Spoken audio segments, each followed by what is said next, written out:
So the question I posted in group is, determine the design axial load on a column ISHB 350 at the rate 710 Newton per meter of length 3.5 meters with both ends pinned. Both ends pinned. Yield stress of steel is 250 Newton per mm square. Right. Now, any problem, first you write the given data. You can write the given data. Now, what is the given data? It is ISHB what? 350 at the rate 710 Newton per meter. Okay. For this, what you have to do? You have to write the properties, geometrical properties. What are the geometrical properties? Means you will be available from SP6 chart or steel table. So if you refer the steel table, you will be having area. You check it. The area is 9221 mm square. This is the area of ISHB 350. Now, H, small h, overall depth of the section is 350 mm. Right? Next, width of flange. I am not supposed to draw the figure because already on the steel table, on top right corner, you will be having the figure itself. What is width of flange? What is H? Right? So you can know the notation from there. So width of flange is 250 mm.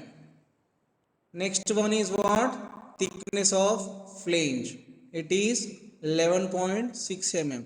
Those who got steel table can check these values whether I am writing correct or not. Next, RZZ, radius of gyration about x axis it is.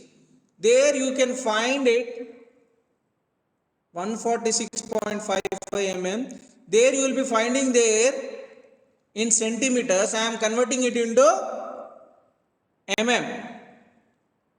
52.2 mm. So these are the values you have obtained from steel table.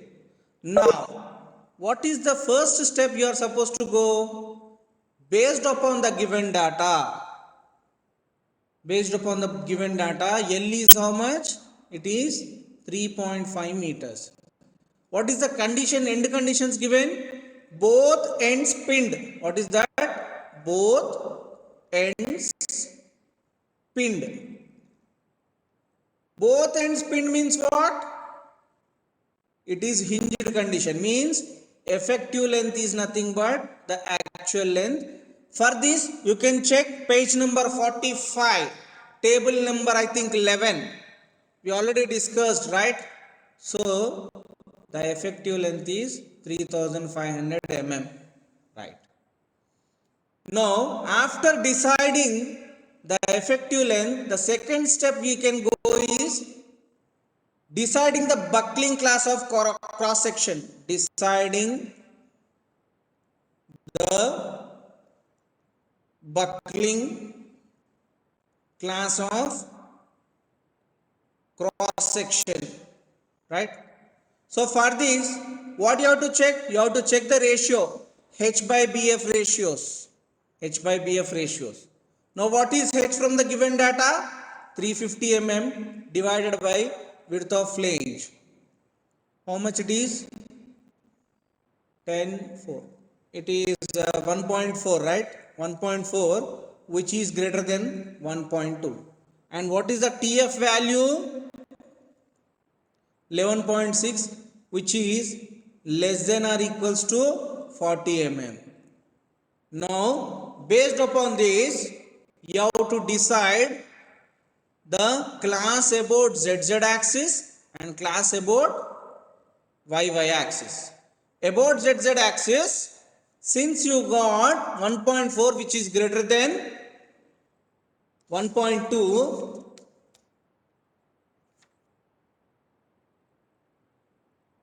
The buckling class is about section ZZ is A and it is about B. So for this you are supposed to refer table numbers 9A and 9B. Okay.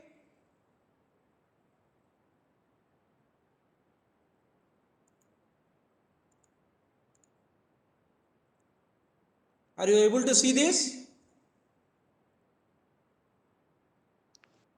No, sir. One second.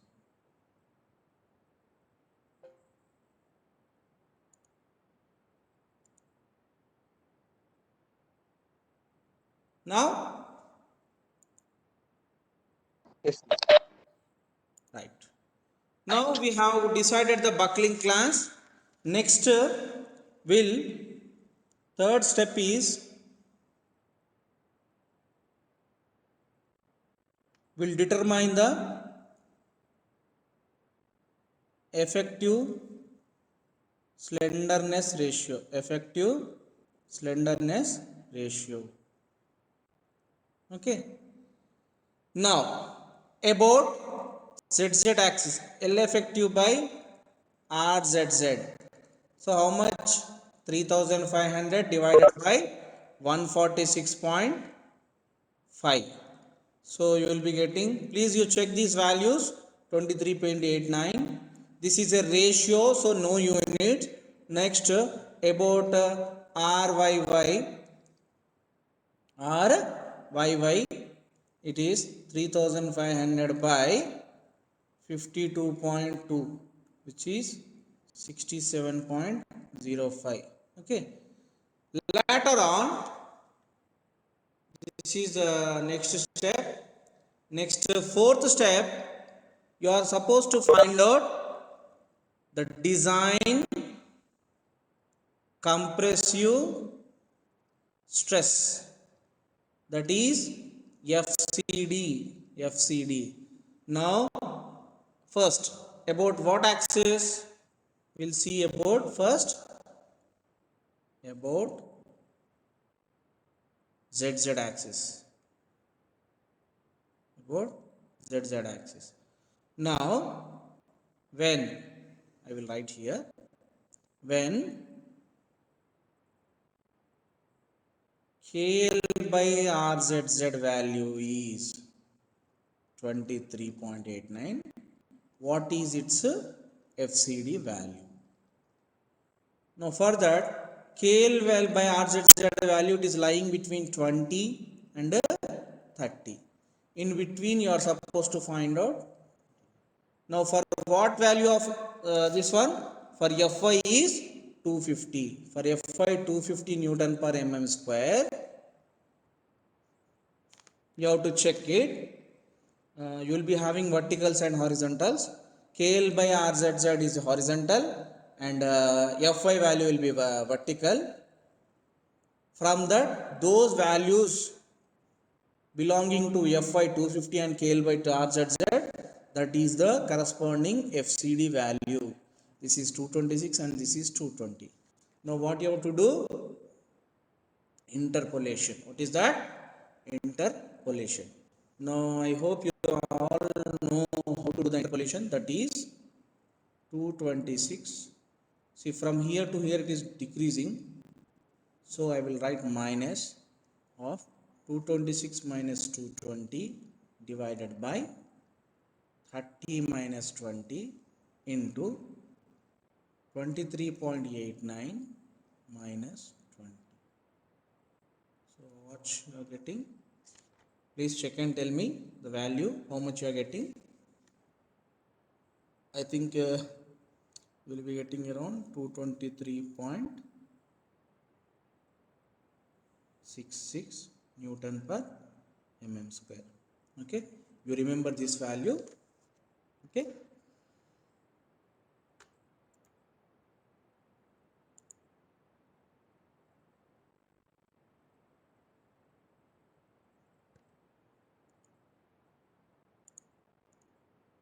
Next, for about YY axis. What YY axis means you are supposed to refer buckling class 9B. For that, what is scale by R value? RYY, it is 67.05, means it is lying between 60 and 70.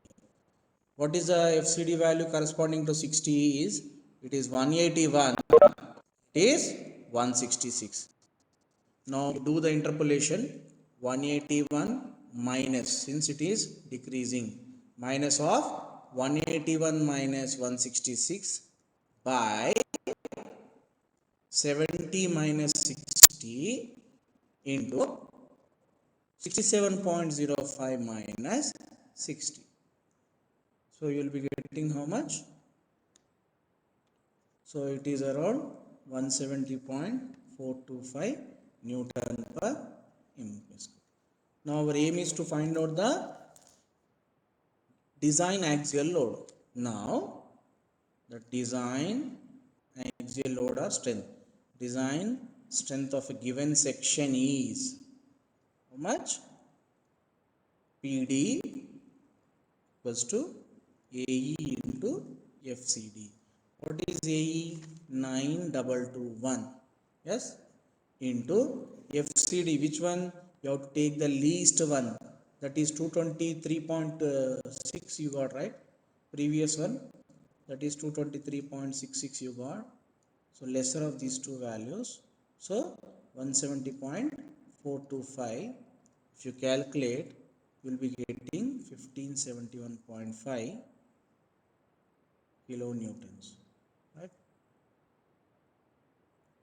So means our given section ISHB 350 with length 3.5 meters can take a maximum compressive load of 1571 kilonewtons. Okay, this is the way you are supposed to calculate the analysis problems. Okay, now everyone following this?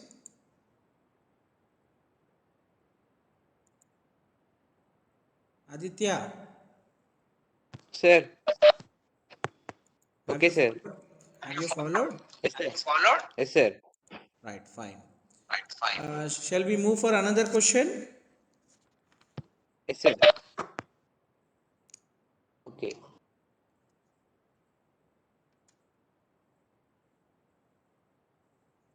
Right. You can write the question. Determine the compressive strength of I section. Determine the compressive strength of I section. I am writing the given data direct. Determine the compressive strength of I section. ISHB 300 at the rate 618 Newton per meter when used as a column with an effective length of how much? 4 meters. Take Fy as 300 Newton per mm square.